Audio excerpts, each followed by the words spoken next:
D'ici la fin de cette vidéo, tu vas découvrir une vérité cachée sur le sujet du jour, qui va bouleverser ta façon de voir le monde, et toi-même.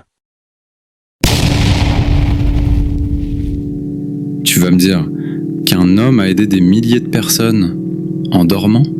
Oui, et ces réponses étaient si précises qu'elles ont été conservées plus de 14 000 fois. Attends, t'es sérieux? Il s'appelait Edgar Cayce, un homme sans diplôme, sans laboratoire, sans reconnaissance scientifique. Alors pourquoi des gens venaient le voir? Parce que sous hypnose, il pouvait voir ce que les médecins ne voyaient pas.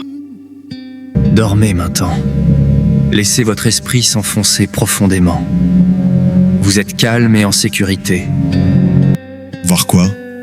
Les causes invisibles des maladies. Même à distance, sans jamais rencontrer les personnes.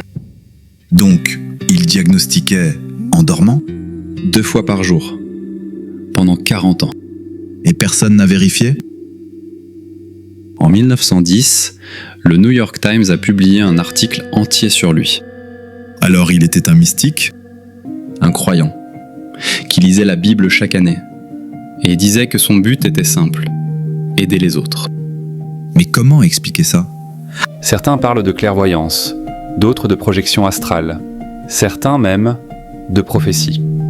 Et toi? Je pense que la vraie question n'est pas « était-il spécial ?», mais plutôt « que savons-nous réellement du potentiel de l'esprit humain ?» Alors, ce n'est peut-être pas lui le mystère. Mais ce que nous ignorons encore de nous-mêmes, qu'en pensez-vous? Une capacité naturelle? Un talent inné? Quelque chose que la personne posséderait sans apprentissage? Une faculté particulière de perception? Une aptitude inhabituelle de l'esprit? Pas forcément magique, mais hors du commun? Illusion? Ou capacité oubliée? Dites-le en commentaire. Peut-être que le mystère n'est pas Edgar Cayce. Alors quoi? Mais ce que l'esprit humain peut devenir lorsqu'on apprend à l'écouter. Alors, était-ce un don, une illusion, ou simplement une capacité que nous n'avons jamais explorée? Dites-moi ce que vous en pensez. Parce que peut-être que la vraie question nous concerne tous. À très bientôt.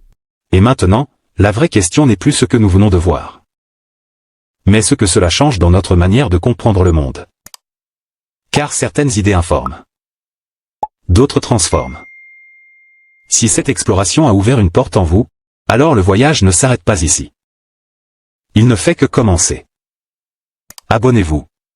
Partagez. Likez. Commentez. Actionnez la cloche. Et poursuivons ensemble ce chemin vers ce qui mérite d'être compris.